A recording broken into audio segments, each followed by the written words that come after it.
Assalamualaikum warahmatullahi wabarakatuh. Perkenalkan, saya Meiliana Auranda Boru Siregar, NIM 128181029, akan menjelaskan tugas akhir saya yang berjudul Identifikasi Variasi Indeks Kerawanan Banjir saat terjadi fenomena MGO menggunakan GFI modifikasi dengan studi kasus Indonesia bagian Barat dengan pembimbing Bapak Dr. Edi Riawan SSI MT dan Bapak Musali Mustafa SSI MSI. Agenda presentasi dapat dilihat pada slide berikut. Yang pertama kita masuk ke pendahuluan. Penelitian ini dilatar belakangi oleh MGO yang merupakan salah satu faktor yang memengaruhi terjadinya cuaca ekstrim di Indonesia yang mampu memicu terjadinya banjir. Konvektif aktif MGO meningkatkan kemungkinan kejadian curah hujan ekstrim di wilayah Indonesia bagian barat sebesar 70%. Namun, penelitian terkait curah hujan ekstrim dan MGO untuk kajian wilayah Indonesia masih banyak belum dikaji. Ulanglah. Iya, iya. Masih awal juga. Enggak, dari yang apa yang gue omongkan juga saya salah. Nanti loh.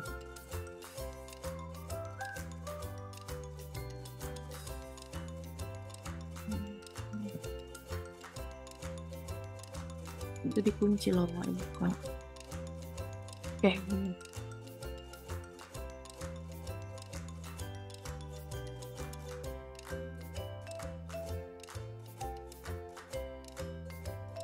Assalamualaikum warahmatullahi wabarakatuh. Perkenalkan, saya Meiliana Auranda Boru Siregar 128181029 akan menjelaskan tugas akhir saya yang berjudul Identifikasi Variasi Indeks Kerawanan Banjir saat terjadi fenomena MGO menggunakan GFI modifikasi dengan studi kasus Indonesia bagian Barat dengan pembimbing Bapak Dr. Edi Riawan SSI MT dan Bapak Musa Ali Mustafa SSI MSI. Berikut adalah agenda presentasi yang dapat dilihat di slide berikut. Yang pertama kita masuk ke pendahuluan. Adapun penelitian ini dilatar belakangi oleh MGO yang merupakan salah satu faktor yang mempengaruhi terjadinya cuaca ekstrim di Indonesia yang mampu memicu terjadinya banjir. Konvektif aktif MGO meningkatkan kemungkinan kejadian curah hujan ekstrim wilayah Indonesia bagian barat dan tengah hingga 70%. Namun, penelitian terkait curah hujan ekstrim dan MGO masih terbatas. Selain itu, penelitian mengenai potensi banjir dan kenaikan probabilitas hujan saat terjadi MGO juga masih banyak belum dikaji karena membutuhkan sumber daya yang besar, sehingga penelitian ini menarik untuk dilakukan. Untuk menggambarkan potensi banjir saat terjadi MGO tersebut, dapat dilakukan dengan memetakan bahaya banjir, atau yang biasa dikenal dengan Flood Hazard Mapping atau FHM. Ada 3 cara utama untuk membuat peta bahaya banjir, yaitu menggunakan 3 pendekatan. Yang pertama adalah physically based, ada physically modeling method, dan ada metode empirical. Nah, salah satu metode empirical yang ada saat ini yaitu GFI. Dalam modul teknis KRB Cuaca Ekstrim tahun 2019, GFI dijadikan sebagai indeks standar yang digunakan di Indonesia. Pada tahun 2021, Faiza memodifikasi perhitungan GFI dengan memasukkan nilai curah hujan ke dalam perhitungan GFI. Adapun rumusan masalah pada penelitian ini yaitu hubungan antara MGO dan potensi banjir masih belum banyak dikaji karena kajian banjir memerlukan sumber daya yang besar. Dengan GFI modifikasi, akan dilihat variasi indeks kerawanan banjir saat terjadi MGO dan saat terjadinya periode ulang 100 tahun dan 5 tahun.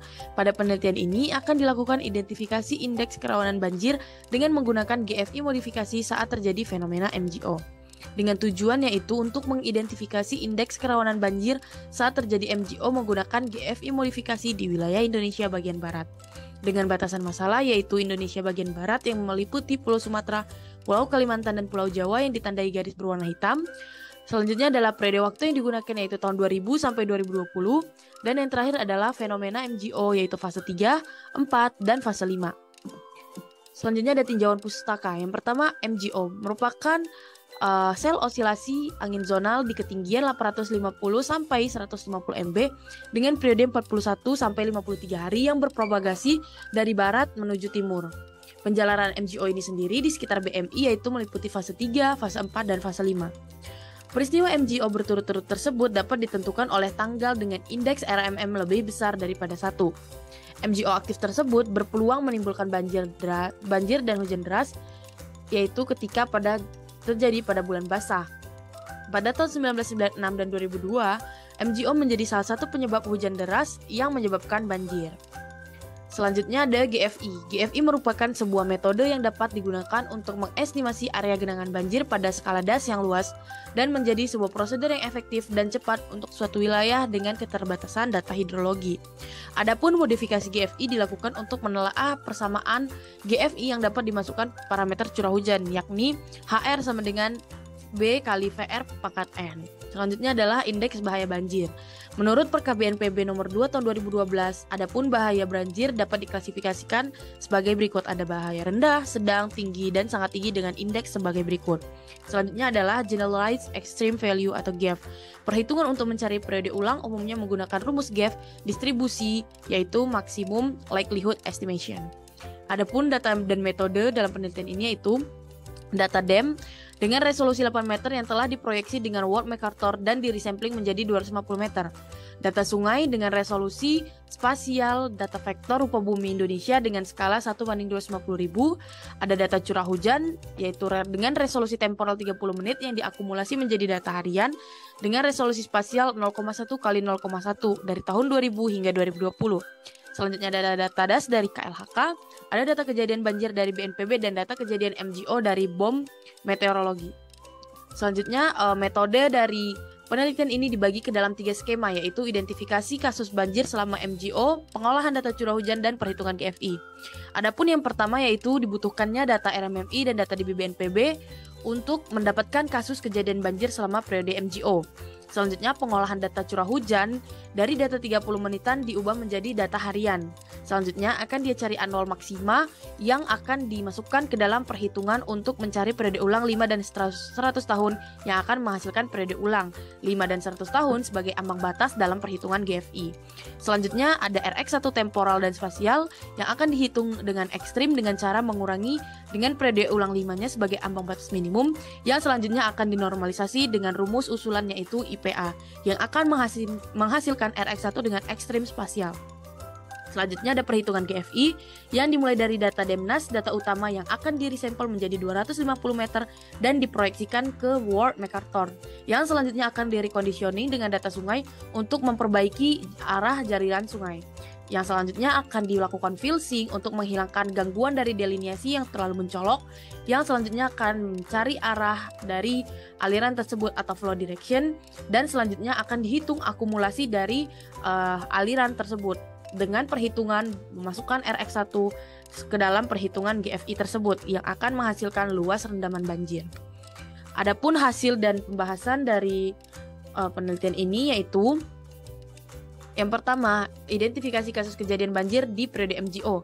Didapatkan 3 amplitude tertinggi yaitu pada tahun 2005, 2018, dan 2020. Selanjutnya diambil periode dari rentang awal terjadinya MGO tersebut hingga berakhirnya MGO tersebut, yaitu fase 3, 4, dan 5.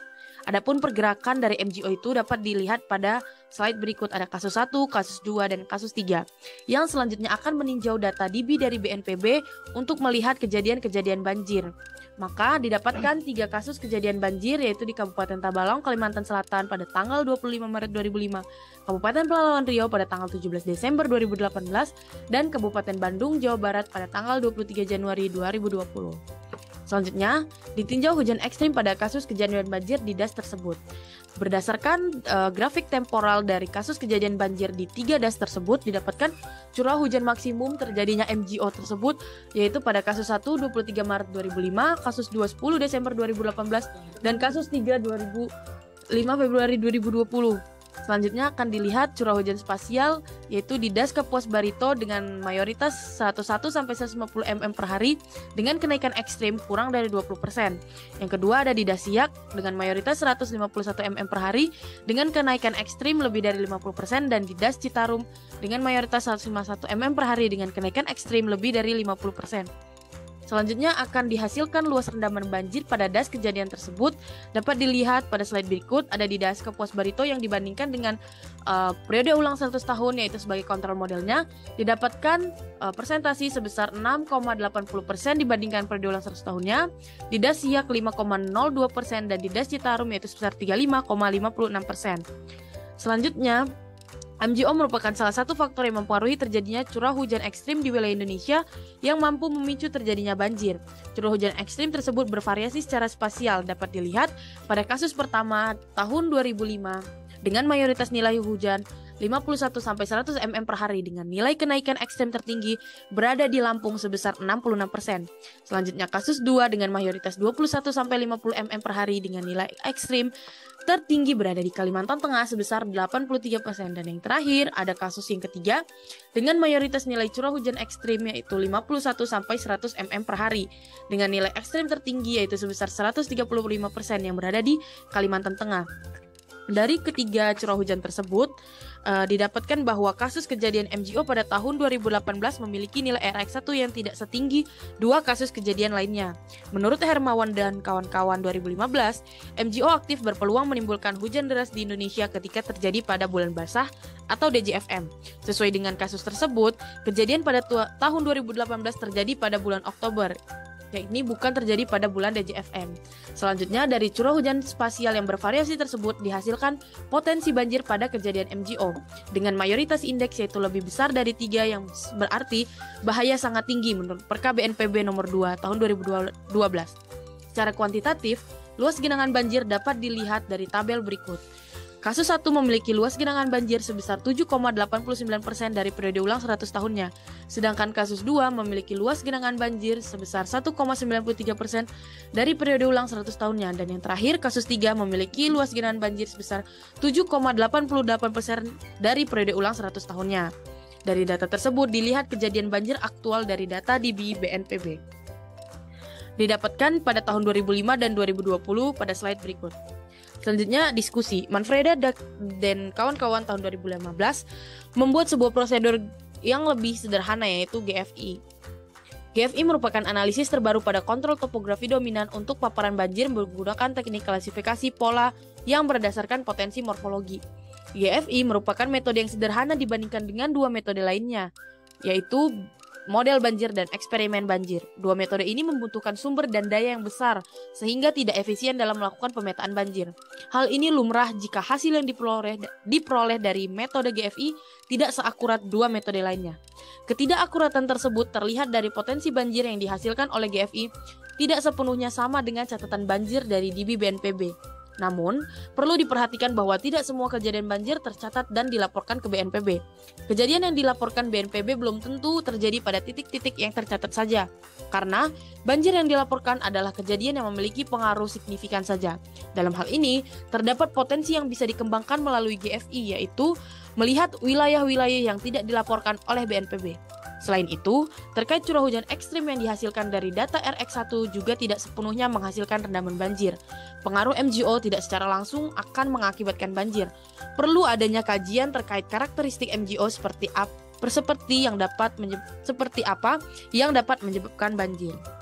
Selanjutnya ada kesimpulan dari penelitian ini menunjukkan bahwa ketiga kejadian MGO kuat tersebut menghasilkan pola hujan ekstrim dan daerah rawan banjir yang berbeda-beda. Pada kejadian MGO Maret 2005 dan Desember 2018, hujan ekstrim cenderung tersebar masing-masing di Pulau Kalimantan dan Pulau Sumatera. Sedangkan kejadian MGO Februari 2020, hujan ekstrim terjadi secara merata di wilayah Indonesia bagian barat. Dampaknya, kejadian MGO Maret 2005, Oktober 2018, dan Februari 2020 berpotensi memicu hujan masing-masing seluas 219,8 juta kilometer kuadrat, 4,2 juta kilometer persegi dan 17,3 juta kilometer persegi. Hasil penelitian ini berpotensi untuk mengestimasi secara cepat potensi banjir di wilayah yang luas pada saat terjadi MGO. Saran dalam penelitian ini adalah ada sekitar 8% dari daerah rawan banjir di Indonesia Barat saat terjadi MGO. Namun nilai ini perlu dikaji dengan memperbanyak kasus-kasus MGO. Berikut daftar pustaka yang digunakan. Sekian dan terima kasih telah menonton video tentang penjelasan tugas akhir saya.